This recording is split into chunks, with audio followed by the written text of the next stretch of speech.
하나님의 은혜를 기억하라. 하나님의 은혜를 잊지 말라. 바울은 이미 고린도후서 5장을 통해서 하늘로부터 오는 처소를 던지는 자가 되라 하고 고린도 교인들에게 교훈했습니다. 하나님의 말씀으로 잘 만들어져서 의의 옷, 믿음의 옷을 입고 하나님 앞에 서는 자가 되라 하고 권면했었습니다.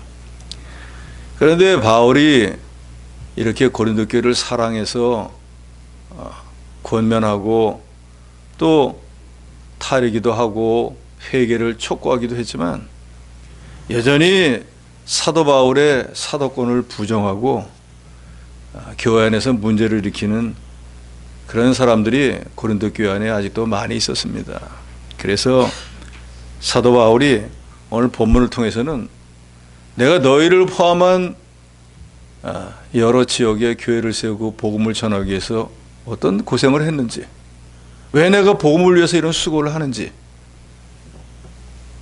이 모든 것들이 하나님이 내게 사도의 직분을 맡겼기 때문에 나는 그 직분을 감당하기 위해서 이런 수고와 이런 고난을 당한 것이고, 그렇기 때문에 나의 사도권은 사람이 주어진 것이 아니고 하나님이 내게 주신 것이다 라는 것을 말하면서 고린도 교인들에게 오늘 2절에도 있는 것처럼 은혜 때에 은혜를 잊지 말고 은혜 받는 삶을 살아야 되고, 그리고 마지막 절에 보면 나오겠지만 이 땅에 있는 동안에 거룩하고 성결한 삶을 살아서 하나님의 사람으로 만들어지는 일에 힘을 쓰라 그랬어요.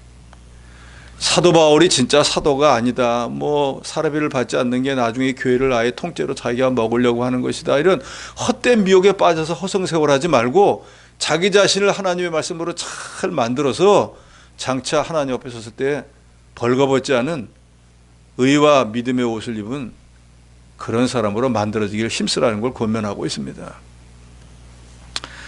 그래서 여기 1절로 2절에는 사도 바울이 은혜의 때를 헛되이 보내지 말라 그랬습니다. 또 다른 말로 은혜 받을 만할 때 은혜를 받으라 그랬어요. 바울은 자기하고 함께 일하는 사람들에게 하나님의 은혜를 헛되이 받지 말 것을 특별히 권면합니다. 우리 사람들이 가장 잘 잃어버리는 것 중에 하나가 하나님께 받은 은혜와 축복입니다. 과거에 좀 은혜를 받고 축복을 받은 감사합니다, 고맙습니다 하다가도 지금 조금만 어려운 일을 당하면 내가 언제 그런 걸 받았나 하고 아예 전혀 다른 사람이 돼버릴 때가 많지 않습니다. 그렇게 정말로 믿음이 있는 것처럼 보였던 사람이 경제적 곤란이나 무슨 어떤 성도들 간에 다툼이 있으면 내가 언제 예수 믿었나 하고 아예 돌아가 버리는 사람들도 수두룩하지 않습니까? 특별한 은사와 여러 가지 신비한 능력, 하나님의 도우심을 체험하고도 믿음에서 멀어지는 사람들이 셀 수 없이 많습니다. 그런데 바울은 우리가 잘 알듯이 이 세상 삶을 마칠 때까지 선한 싸움을 싸우고 달려갈 길을 마치고 믿음을 지킬 수 있었던 비결은 이 사람은 항상 하나님의 은혜를 기억하는, 그리고 하나님 앞에서 그 은혜를 받기 위해서 겸손했기 때문에 뒤로 물러서지 않고 끝까지 주님을 향해서 달인박질할 수 있었던 거예요. 우리가 사도 바울에게 이걸 배워야 됩니다. 그래서 바울은 말하잖아요. 내가 달려갈 길을 다 마치고 선한 싸움 싸우고 믿음을 지켰으니까 나는 주님으로부터 난 상 받을 자격이 있다고. 나뿐만 아니라 이 상을 받기를 사모하는 모든 너희들 다 똑같이 받을 수 있다 하고 우리에게도 권면하지 않았습니까? 자기는 싸우지 않고 자기는 달려가지 않고 자기는 믿음 지키지 않으면서 너희는 그런 사람이 대화를 한다고 하면 그거는 위선자예요. 그런데 바울은 말과 행동이 일치한 참 선지자예요. 그런데 고린도 교회 교인들만 그걸 깨닫지 못했어요. 수많은 은혜를 하나님께 받으면서도 그것을 잊어버리든지 아니면 알면서도 모른 척하고 멸시하는 사람은 어리석은 사람이에요. 은혜라고 하는 것은 하나님이 거저 주시는 것을 말합니다. 돈을 받지 않는 거예요. 보상이 없습니다. 신학적으로는 예수 그리스도를 통해서 주시는 모든 신령한 은혜가 신령한 것들이 다 은혜입니다. 왜? 그것은 보상이 없이 거저 주시는 것이기 때문에. 우리가 예수를 구주로 믿는 그 순간에 하나님 우리의 죽었던 영혼을 중생시킵니다. 리제너레이션, 다시 살아나게 만드는 거예요. 기능이 정지되었던 것을 기능을 회복시켜 주는 거예요. 그래서 재창조가 되는 거예요. 뿐만 아니라 우리 힘으로는 도저히 어떻게 할 수 없는 과거, 현재, 미래의 죄를 사해 줍니다. 그리고 하나님의 자녀라고 하는 권세를 줍니다. 그리고 천국을 기업으로 주어서 공심판을 면제받고 천국 백성이 되게 만들어줘요. 이런 모든 것들은 우리의 힘과 노력, 수고로 얻어지는 게 아니라 예수를 구주로 믿으면 은혜로 거저주시는 것들이에요.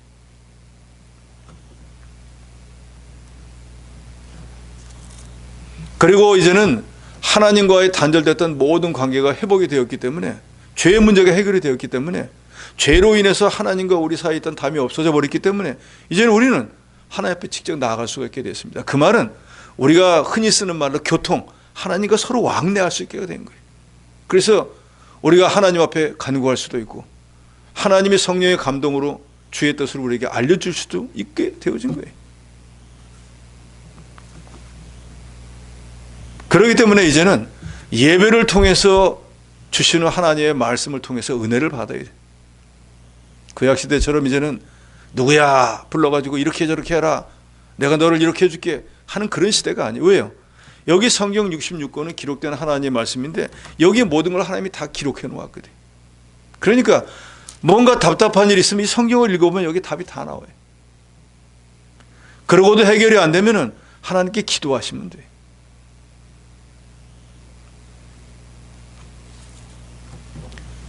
그러니까 우리 성도가 은혜 받는 삶을 살지 못하면 그것으로 그냥 있는 것이 아니라 마귀 시험을 받게 됩니다. 예수님이 비유로 말씀하잖아요. 어떤 사람이 늘 마귀의 괴로움을 살고 있다가 그 마귀가 이 사람도 너무 지저분해서 도저히 있기가, 마귀가 생각해서 들어온 거야. 이거 더 이상 못 읽겠다 이 사람에게는 하고 나가버렸다 그랬잖아요. 그러니까 이 사람은 이거 마귀가 없으니까 이렇게 편하고 좋은데 하고 나름대로 자기가 그동안 더러웠던 걸 깨끗이 해놨다 그랬습니다. 근데 그 마귀가 여기저기 돌아다니다가 보니까 갈만한 데가 별로 없는 거예요. 그래서 구간이 명간이다, 옛날에 있던 사람에게 가봐야지 했더니 이 사람이 평소에는 그렇게 더러운 사람이 깨끗하게 청소를 다 해놓은 거예요. 이게 웬 떡이냐 하고 자기 친구까지 불러갖고 7 마귀가 들어와서 그 사람이 전보다 더 형편이 어려워졌다 하고 예수님이 말씀하셨지 않습니까? 그 사람이 왜 전보다 더 어려워졌습니까? 청소만 했지 마음만 비웠지 그 마음 안에 그 마음을 지켜줄 예수님을 모시지 못했기 때문입니다. 그러니까 우리가 은혜 받는 생활을 못한다고 하는 것은 하나님의 은혜가 우리에게 임하는 생활을 하지 못하니까 그 빈 공간을 마귀가 차지할 수밖에 없다는 거예요. 그래서 신앙생활 열심히 하다가 뒤로 돌이킨 사람 보면은 하는 짓이 딱 마귀 같으잖아요. 마귀가 아니라 마귀의 사주를 받는다 그 말이에요. 그러니까 우리 성도가 은혜 받는 제일 중요한 방법은 다른 것이 없습니다. 예배에 참석해서 하나님의 말씀을 듣는 거예요. 우리 장로교 헌법에도 성도는 모든 집회에 참석할 의무가 있다라고 명시하고 있습니다. 그리고 저도 여러분도 마찬가지지만 세례 문답 받을 때 앞으로 교회 치리에 복종하겠느냐 다 이해합니다.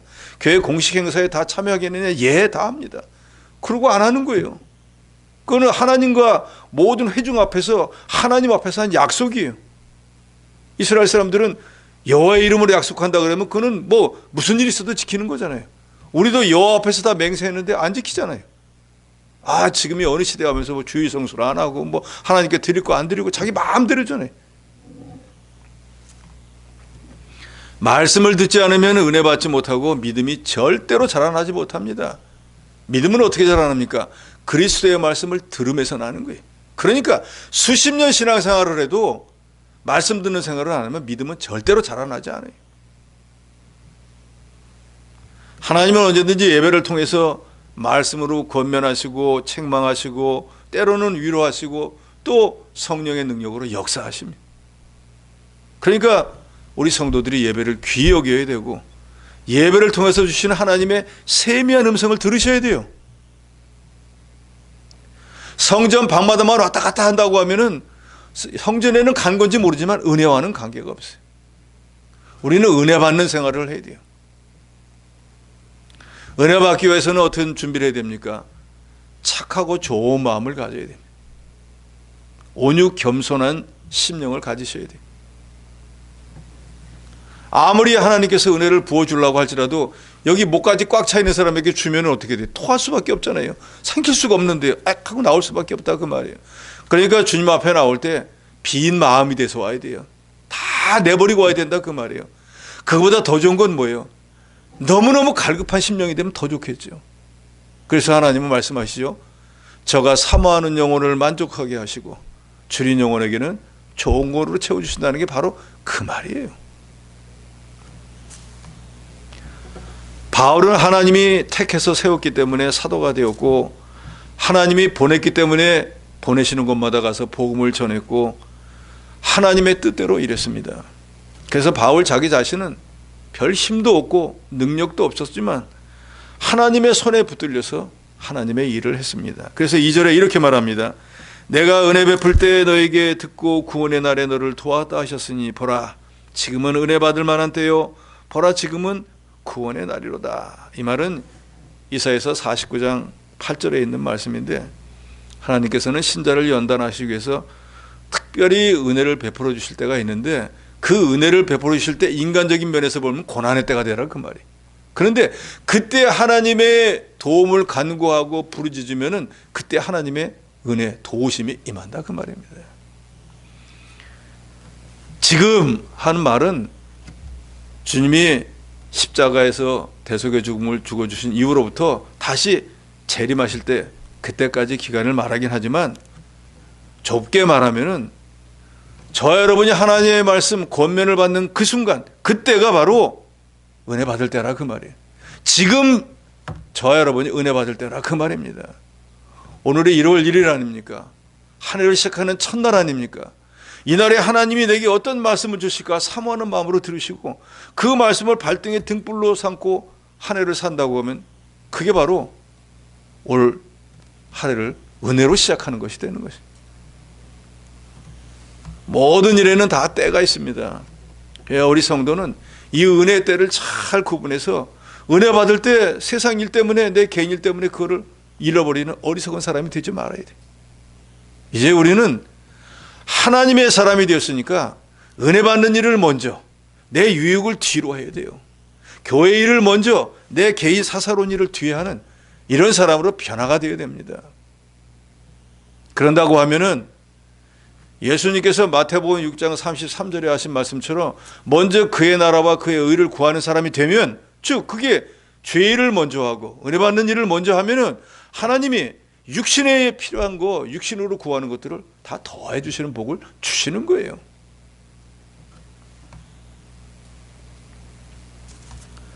(3절로) (10절에는) 복음 전도자, 특별히 사도 바울이 이 사도의 직분이 무엇이고 사도의 직분을 감당하기 위해서 어떤 수고를 했는가를 설명을 합니다. 그 이유는 고린도 교인들은 사도 바울이 예수님이 직접 세운 사도가 아니라고 거짓 선지자들의 말을 듣고 그러하다 하고, 진짜 그렇잖아.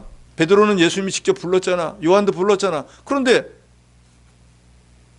사도 바울을 불렀다는 증거가 어디 있어요? 자기가 자기 말로 뭐 담에색 가는데 불렀다고 하는데 본 사람이 어디 있어? 하고 거짓 선지자, 거짓 교사들이 고린도 교인들을 미혹하니까 정말 그런가 보다 하고 거기에 미혹되고 바울의 사도성을 의심하는 사람들이 많이 있었습니다. 그래서 바울이 내가 정말 사도가 아니라면 뭐 하려고 이렇게 온 세계를 돌아다니면서 수고를 하고 고난을 당하고 교회를 세우고 복음을 전했겠느냐 하는 것을 여기 3절로 10절에 논증하고 있습니다. 3절에 우리가 이 직분이 비방을 받지 않게 하려고, 이 직분은 사도의 직분이 다른 사람들에게 이렇다 저렇다 하고 비방받지 않게 하려고 무엇에든지 아무에게도 거리키지 않게 했다 그랬습니다. 그러니까 사도로서 마땅히 해야 될 일만 했다 그 말이에요. 그래서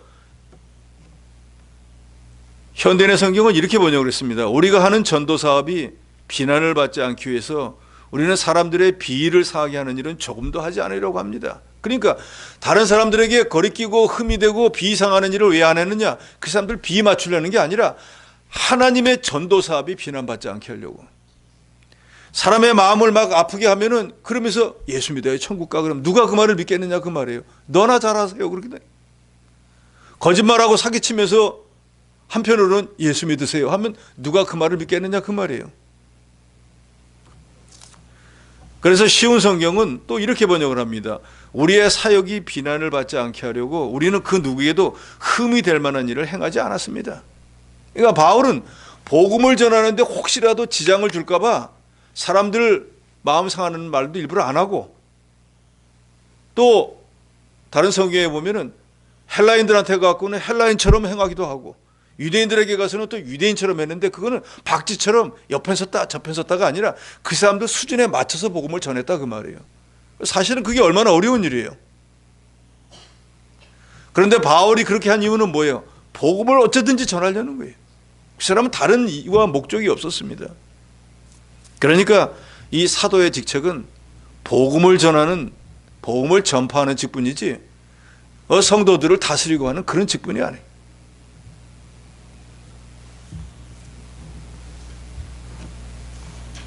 교회는 하나님의 구원 기관이기 때문에 복음의 직분이 회방을 받으면 하나님의 구원 사업, 즉 하나님의 나라를 확장하는 일에 방해가 되고 큰 장애물이 됩니다. 그래서 하나님의 교회가 순교를 지켜야 되고 하나님의 교회에 그랬던 일이 있으면 치료해야 되는 이유가 바로 여기에 있는 거예요. 자기들끼리는 뭐 예수 믿고 거룩한 사람이 되었다고 하고 음란죄를 짓고 도둑질해도 가만히 눈 감아주고 바깥에 있는 사람들한테 그렇게 하면 안 됩니다, 거룩하게 살아야 한다 하면 누가 그 말을 믿겠느냐 그 말이에요. 그래서 교회 안에서 혹여라도 그런 일이 생기면 교회 안에서 엄격히 치료하라는 거예요. 그래서 칼빈은 우리 장로교회 지주와 같은 사람이잖아요. 참교회, 하나님이 인정하는 참교회는 세 가지가 있어야 된다는 거예요. 말할 것도 없이 진리의 말씀을 전파하고 증거해야 되는 것이 제일 중요하고, 그 다음에는 뭐라 그러죠? 예? 예수님께서 말씀하신 세례 성찬 성례를 행해서 세례를 통해서 죄 씻음을 받게 하고 성례를 통해서 우리를 위해서 대신에 죽음을 죽으신 주님을 늘 기억하고 그 주님을 위해서 살기를 힘쓰는 자들이 되도록 만드는 거예요. 그리고 세 번째가 뭔가? 교회의 순교를 지키기 위해서 치리하라는 거예요. 음란죄를 지었다, 치리해가지고 직분을 정지시키고 자기 죄를 깨닫고 회개하지 않으면 출교라도 시켜가지고 교회 순교를 지키라는 거예요. 그런 교회가 참교회라고 칼빈은 말했고, 제네바에서 칼빈이 직접 목회할 때는 그런 교회를 만들려고 무진애를 썼습니다. 그런데 칼빈은 그렇게 하다가 그 교회에서 쫓겨났어요. 왜요? 사람들이 싫어하니까. 말로는 하나님 말씀대로 살아야 돼, 말씀을 좌라노거나 치우치지 말아야 돼, 정직히 하면서 자기가 죄 짓고 죄에 대해서 정죄하면은 나만 죄 짓나 하면서 다른 사람 들먹이면서 죄에 대한 정죄를 안 받거든요. 그리고 오히려 죄를 정죄하는 장로나 목사를 비방하고 싸우고 다투니까 못 견디는 거예요. 왜요? 이 지상교회는 천국의 모형이지만 이 지상교회 안에 있는 성도들은 아직도 타락한 심성을 갖고 있기 때문에 하나님의 사람으로 100% 만들어지지 못했기 때문에 그래요.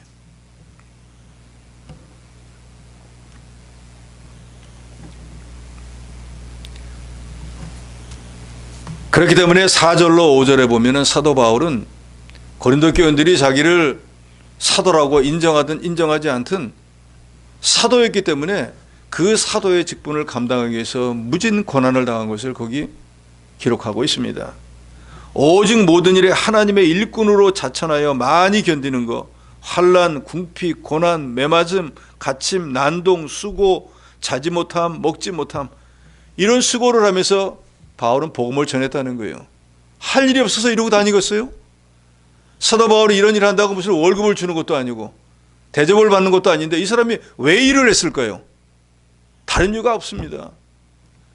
다메섹 도상에서 사울아 사울아 부르신 예수께서 너는 이방의 복음을 전할 내 그릇이야 한 그 말씀대로 그 그릇의 역할을 감당하려고 수고한 것뿐이에요. 그러니까 고린도 교인들에게 바울이 말하는 거예요. 내가 왜 이런 수고를 했겠느냐? 왜 자지도 못하고 먹지도 못하고 굶으면서 여러 가지 환난과 궁핍과 고난을 왜 당했겠느냐? 왜 너희에게 와서 복음을 전하고 고린도 교회를 세웠겠느냐? 왜 너희를 하나님 말씀으로 가르쳤겠느냐? 무슨 이유냐? 내가 너희를 주장해서 너희 주인이 되려고 한 것이냐? 내가 너희 교회를 차지하려고 한 것이냐? 내가 사도가 아니기 때문에 그러냐? 고린도 교인들에게 좀 깨달으라는 거예요.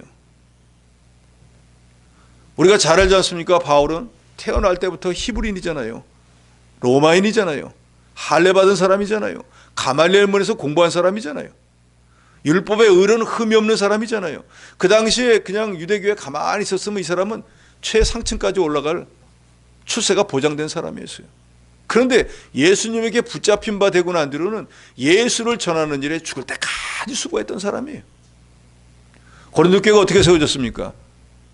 사도 바울이 전도 외양 가서 세운 교회.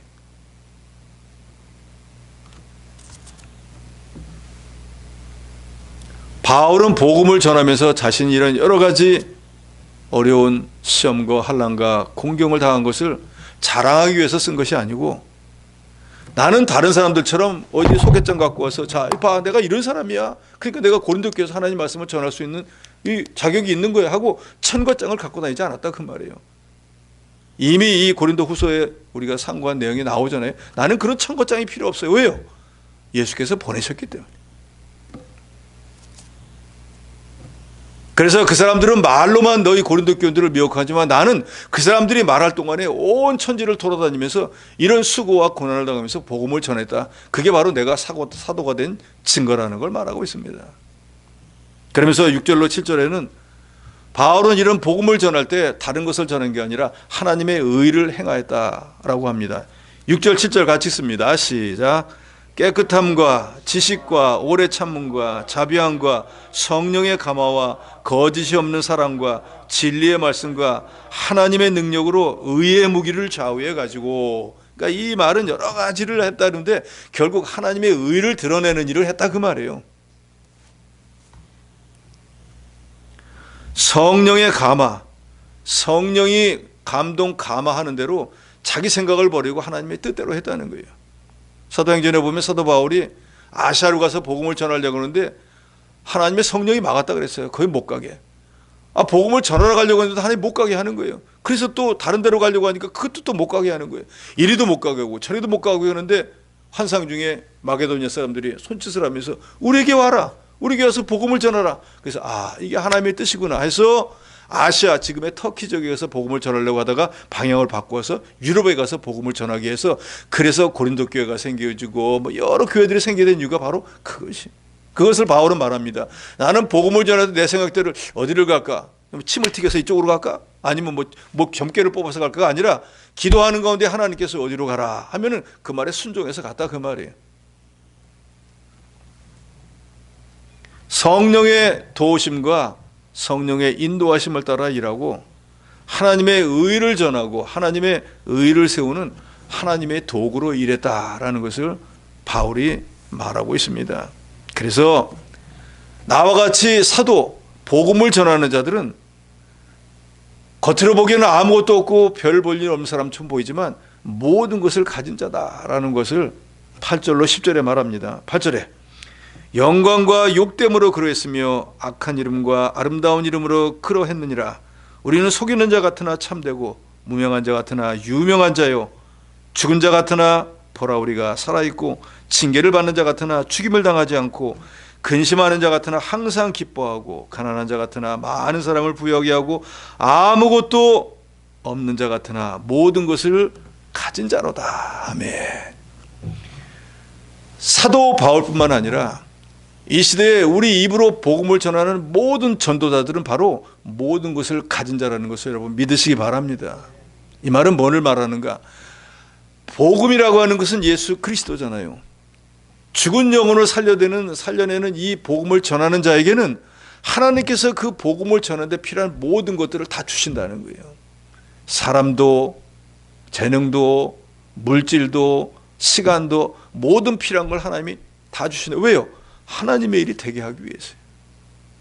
우리 인간의 일, 내 일을 하려고 하면 하나님이 다 안 줍니다. 내 일이니까. 그런데 하나님의 일을 하기 위해서는 하나님이 필요한 모든 걸 공급해 주신다 그 말이에요. 그게 제일 마지막 10절에 있는 말이에요. 우리는 아무것도 가진 것이 없는 자처럼 보이지만 실제로 우리는 모든 것을 가진 자니라. 그래서 실제로 아무것도 가진 것이 없는 사도 바울이 3번에 걸쳐서 유럽에 여행을 할 때, 요새는 그 인터넷 같은 데 보면은 배낭여행 다니는 사람들 많잖아요. 그 사람들을 보면 그래도 자기 먹을 거 다 싸가지고 다니잖아요. 돈도 갖고 뭐 자기 필요한 거 배낭에 다 넣고 가잖아요. 사도 바울이 이 시대에 복음을 전하러 다닐 때는 그런 게 없었어요. 그냥 맨몸으로 가는 거예요.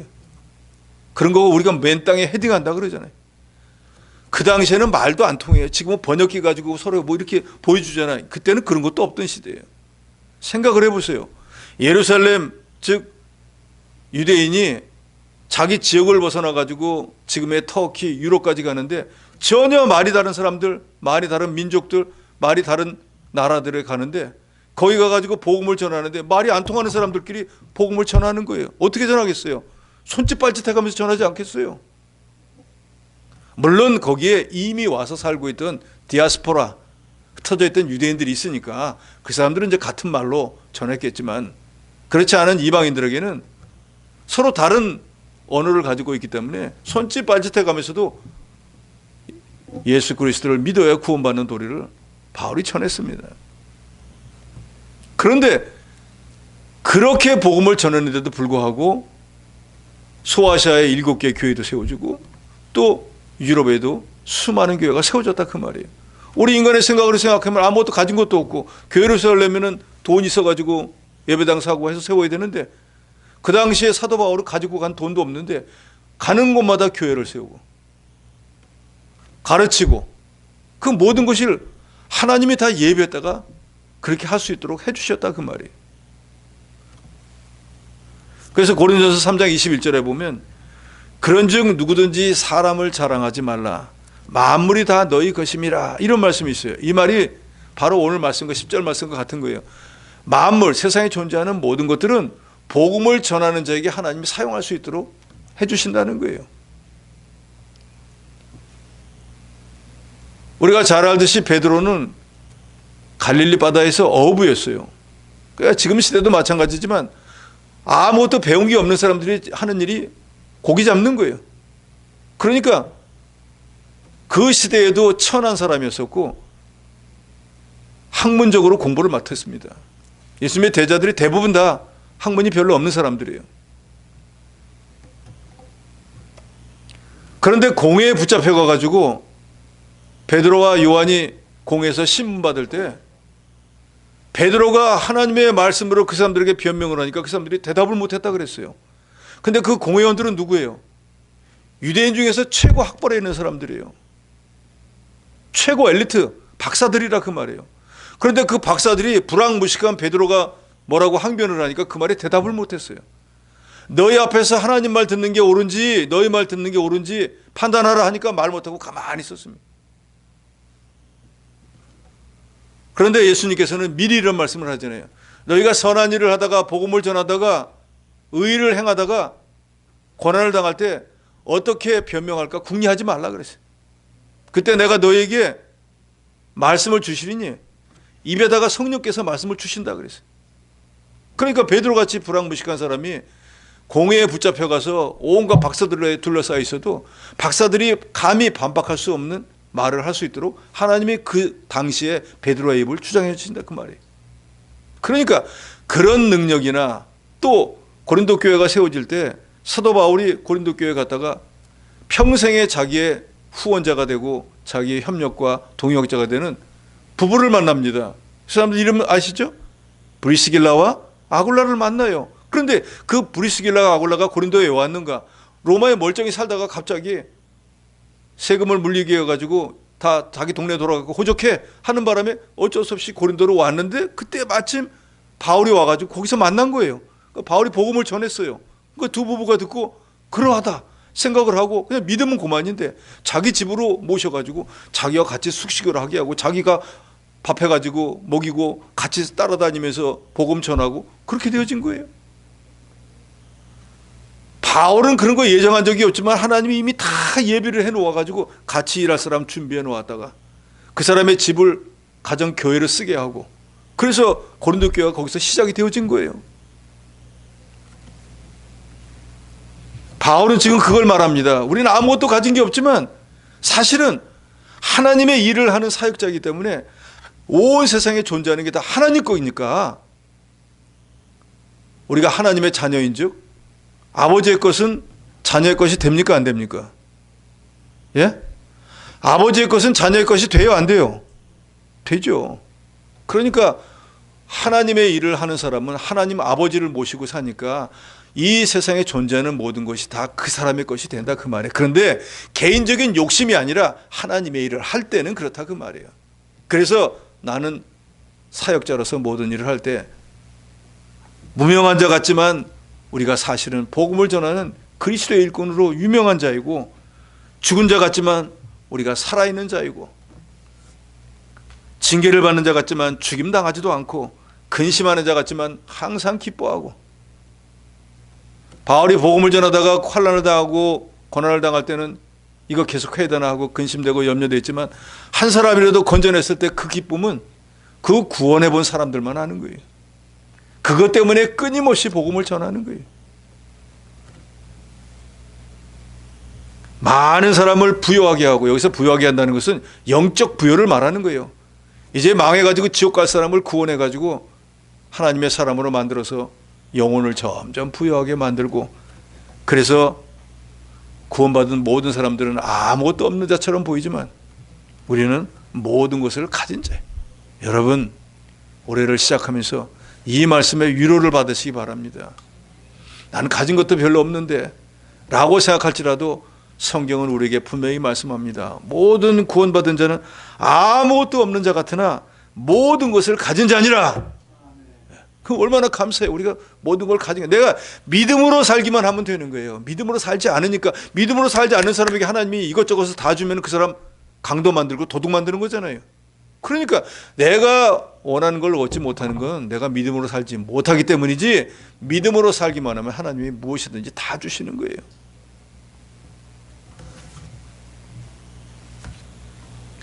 (11절로 18절에) 고린도 교회에 사도 바울이 권면을 합니다. 너희가 내가 사도인가 아닌가 그런 거 가지고 싸우고 다투고 당파를 만들어 가지고 나는 바울파다 나는 게바파다 나는 아볼로파다 하고 그런 거 할 시간 있으면 은혜 받는 일에 힘을 써라. 영혼이 자라나는 일에 힘을 써라. 그러면서 11절로 여기 13절에 보면 너희가 좀 마음을 좀 넓히라 그랬습니다. 마음을 넓히다란 말을 한자로 보면 관용하다라는데 관용은 널리 좀 용서할 줄 알라 그 말이에요. 너희가 예수를 그리스도 믿고 구원 얻어 하나님의 자녀가 되었으면은 우리가 하나님의 자녀가 될 때 하나님이 우리를 불쌍히 여기고 사랑해서 구원해 준 거예요. 여기 계신 여러분들 중에서 특별히 나는 이 정도니까 하나님이 나를 구원해 줘야 될 하고 자격을 갖춘 사람은 한 사람도 없습니다. 하나님 볼 때는 다 지옥에 가서 멸망할 그런 죄와 허물뿐인 사람들이에요. 근데 우리가 어떻게 구원받게 되었는가? 하나님이 불쌍히 여기기 때문에 아이고 불쌍하다 하고 구원해 준 거예요. 거지한테 동량 줄 때 아이고 불쌍하다 저 사람 아이고 동량 주잖아요. 그거 주면서 그 사람한테 이거 내가 주면 나중에 뭐 저 사람한테 얻겠지 그런 마음은 없잖아요.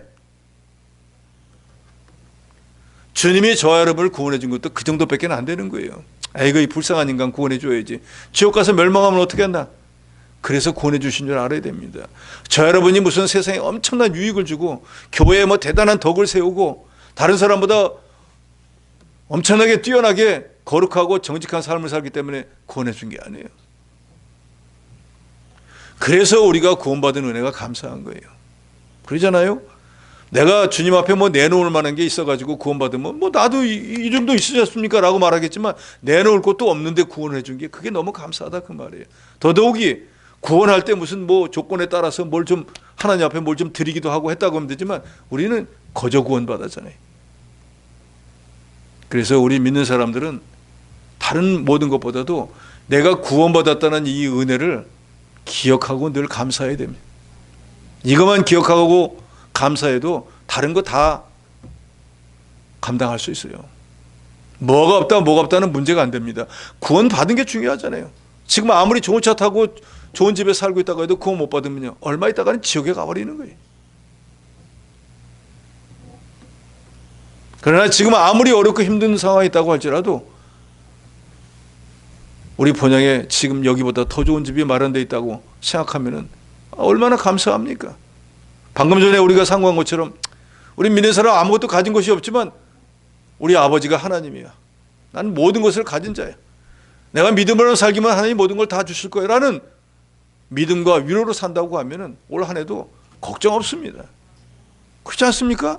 다른 사람들이 뭐 가지고 자랑하면 아이고 그걸 가지고 그래, 세상에 존재하는 게 다 내 건데 뭐 그걸 가지고 별것도 아닌 걸 자랑을 하고만 하고 스스로 위로받으면 되는 거예요. 한심하다. 그 잘난 그 차 그거 한 대 갖고 자랑을 하냐. 온 세상이 다 내 거다 이놈아. 이렇게 생각하면 얼마나 감사하고 얼마나 뿌듯하겠어요. 여러분 그런 믿음으로 사시기 바랍니다. 그래야 예수 믿는 뭐 즐거움이 있잖아요. 누가 와가지고 이거 한 가지만 자랑하면 다 예수 믿어도 이것도 안 되고 하나님 복으로 안 줘서 안 되고 그거 아직도 한참 모자란 거예요. 이미 우리는 하나님으로부터 모든 걸 다 가졌어요. 그러니까 예수님이 그런 말씀도 하잖아요. 제자들에게 너에게 만약에 주님이 원하는 믿음은 뭐 엄청난 이런 믿음이 한 주먹도 아니에요. 주님은 뭐라 그러죠? 요 겨자씨만한 믿음. 그거만 있으면 어떤 일이 일어난다 그럽니까? 야 산아, 너 지금 동쪽에 있는데 너 서쪽으로 가 하면 산이 간다는 거예요. 말도 안 되는 소리. 인간적인 지혜를 가지고 말이 안 되는 거예요. 그렇지만 이 천지를 만드는 하나님의 능력은 당연히 가능해요. 가능합니까? 가능하죠. 죽은 자를 살리는 하나님인데 뭐가 안 되겠어요? 그래서 말하잖아요. 나무 중에 뽕나무가 뿌리가 제일 깊이 들어간다고. 그래서 뽕나무에게 명해갖고 뿌리가 뽑혀갖고 저 바다에 가서 뽑히우라 신기우라고 해도 뽕나무가 순종한다 그러잖아요. 왜? 어떤 믿음이 있을 때요? 이만한 믿음이 필요 없어요. 요만한 거 있을 때. 요만한 건 뭐예요? 하나님이 천지 모든 만물을 주관하시고 나를 구원하셨다는 걸 믿는 믿음이 있으면 되는 거예요. 큰 것도 필요 없어요. 작은 믿음만 있어도 됩니다. 그래서 13절에 내가 자녀에게 말하듯 하노니 보답하는 것으로 너희도 마음을 넓히라. 나는 너희를 구원해 놓고 항상 자녀들처럼 너희 영혼이 자라나기를 늘 기도했어. 그런데 너희는 내가 원하는 것만큼 자라나지는 못하고 당파를 만들고 싸우고 아직도 교회 안에서 음란죄, 뭐 우상의 문제, 여러 불신자들 있는 그 문제를 여전히 일으키고 있지 않느냐. 그러면서 거짓 선지자가 와가지고 이 교회를 세우고 너에게 복음을 전했던 나 사도 바울에 대해서는 사도가 아니다 하니까 뭐 그런가 보다 저런가 보다 하고 교회가 분란을 일으키고 있으니까 나는 너희를 아버지처럼 너희를 자녀로 여기고 늘 위해서 기도하는데 너희도 나를 좀 생각하고 마음을 넓혀서 그런 하찮은 것에 마음을 두지 말고 너희들 영혼이 자라나는 일에 이 교회가 어떻게 세워졌나 생각해보고 아 바울이 와서 세웠지. 우리 교회를 세우신 분이지. 귀히 여길 줄 알으라는 거예요.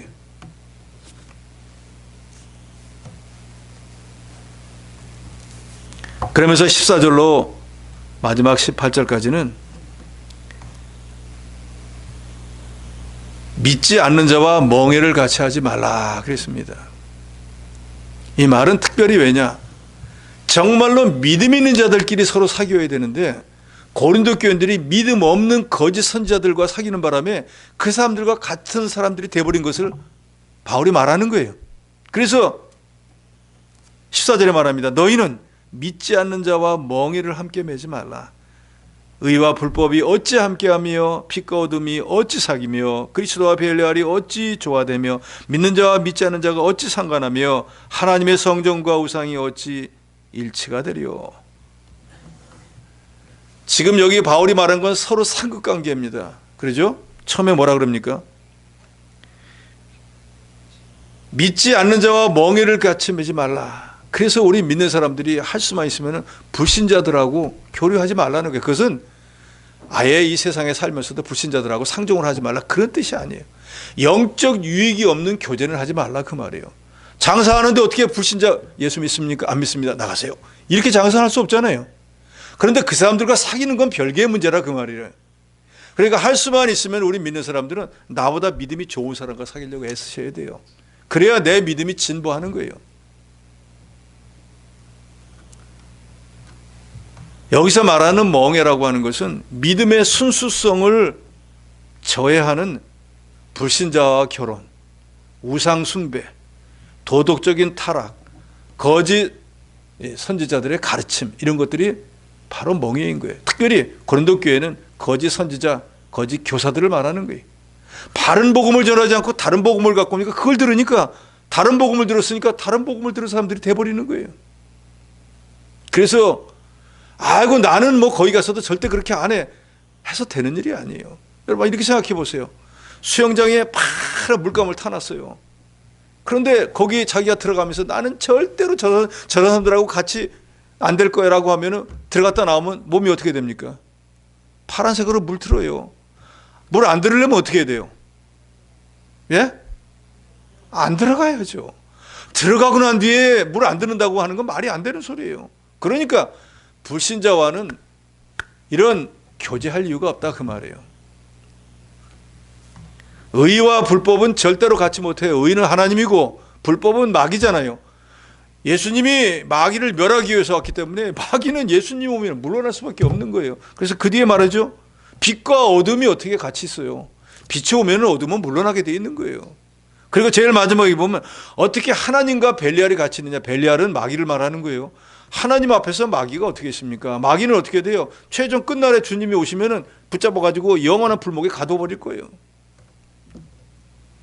그러니까 우리 믿는 사람들은 내 영혼에 유익되지 못하는 세상의 불신자들이나 그릇된 사상과 접하는 일을 하지 말라 그 말이에요. 한마디로 내 영혼에 유익되는 일을 하라 그 말이에요. 빛과 어둠은 같이 사귈 수가 없어요. 그러니까 믿는 자가 믿지 않는 자와 어찌 상관하며 하는 사도 바울의 말은 할 수만 있으면은 불신자들과 이런 어떤 사회적인 교류를 많이 갖지 말라 그 말이에요. 여기 계신 여러분들도 세상 친구 자꾸 만나보세요. 그러면 세상 친구들이 하는 게 귀에 솔깃해가지고 그렇게 할 수밖에 없다는 거예요.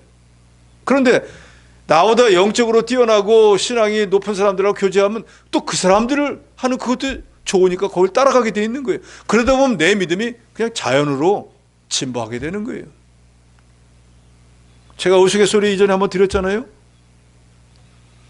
우리 아버지가 한 3살짜리 된 걸 집에서 키울 때 자전거 뒤에 태우고 다녔단 말이에요. 나이가 있으니까 자전거 타고 유원지 가는데 갈 때마다 좀 돌릴 때 좀 힘이 들 거 아니에요. 그러면 기침이 나오니까 아하! 하니까 한 100m 가다가 아하! 하니까 자전거에서 딱 내리니까 3살짜리가 조금 있다가 뭐 하다가 아하! 아하! 감기도 안 들었는데 이거 왜 이래 이거. 그러니까 을에 뒤에서 타고 보고 배운 거예요. 그쯤 되면은 요 소리를 내야 된다. 가르친 것도 아닌데. 그러니까 안 시켜도 하지 말라고 해도 계속 아하! 3살짜리도 보고 배우는 거예요. 그러니까 우리가 날마다 이 하나님의 말씀을, 은혜의 말씀을 들어야 하는 이유도 듣는 자는 점점 믿음이 생기게 되어 있기 때문에. 그럴 때 말씀도 자꾸 들으면 거기에 미혹이 돼버리는 거예요. 그래서 이단에 가 있는 사람들, 여러분들이 정통 신앙을 가지고 갖고 설득해 보세요. 안 듣습니다. 이미 머리가 세뇌가 돼가지고 그 말은 전혀 안 들려요. 그런데 우리가 만약에 이단처럼 정통신학에 완전히 세뇌가 되어 있다.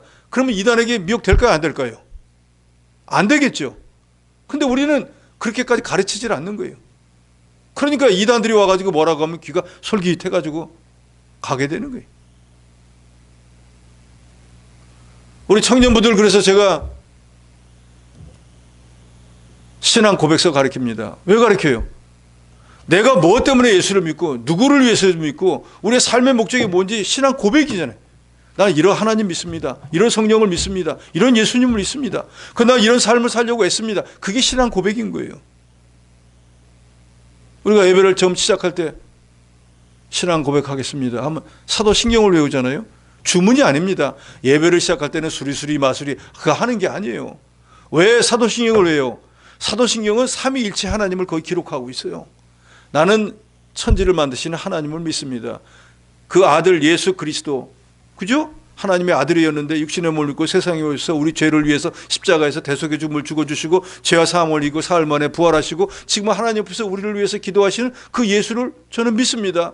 그리고 성령께서 이 모든 걸 주관하시고 예수를 믿도록 역사하신 것을 믿고 하나님께서 피로 값주고 세워서 이 교회가 이루어지고 성도의 교제를 이루게 하고 우리를 위해서 주님께서 다시 오셔서 모든 선악간의 심판을 하시고 이 세상의 모든 것을 주장하실 줄 저는 믿습니다. 그게 뭐예요? 성부 하나님, 성령 하나님, 성자 예수님을 믿는다는 고백을 하는 거예요. 그래서 저는 이런 고백을 하고 이런 분께 지금부터 예배를 드리겠습니다 하고 내 신앙을 고백하는 게 사도신경인 거예요. 그걸 예배가 시작하니까 의뢰 주문 외우시 오는 게 절대 아니라는 거 여러분 아시기 바랍니다. 그래서 그 구절을 한 절 한 절을 외울 때마다 그 뜻을 생각하면서 해야 돼요. 그래서 사도신경이라고 하는 그 의미 자체가 사도들이 여기서 한 구절 저기서 한 구절 뽑아온 게 아니라 사도들이 복음을 전할 때 보니까 성경에서 제일 귀중한 구절은 뭔가 그거를 해보니까 그 사도신경 안에 제일 중요한 구절을 거기다 축약을 시켜놓은 거예요. 그래서 그걸 사도신경, 아포스톨 크리드 또는 우리가 신앙 고백, 저는 이런 예수, 이런 하나님, 이런 성령을 믿습니다 하고 고백하고 예배 드리는 거예요.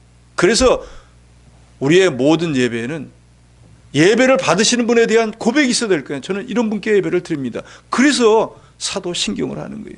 그리고 우리의 모든 기도는 우리의 중보자가 되시는 예수 그리스도를 통해서만 전달이 되기 때문에 제일 마지막에는 주님에 대한 기도로 마치게 되는 이유가 바로 이거인 거예요. 그래서 종교개혁 이후로 정통교회냐 아니냐를 판단할 때 사도신경을 외우느냐 아니면 주기도문을 외우느냐 최소한도 그걸 보기도 하는 이유가 바로 여기에 있는 거예요. 우리 믿는 사람들은 그리스도의 피로 구원받아 하나님의 자녀가 되었기 때문에 이제는 하늘나라의 백성입니다. 그러니까 이 세상에 산다고 할지라도 세상과 세상 사람과 타협하고 살면 안 돼요. 세상 사람을 무시하라는 게 아닙니다. 우리는 하나님의 백성이기 때문에 우리를 통치하고 다스리는 분이 하나님인 것을 믿고 하나님의 인도와 주장을 받는 사람이 되라는 거예요. 그럼 회사에 가서도 사장이 지시해도 그 말 듣지 말아야 됩니까? 그건 아니죠.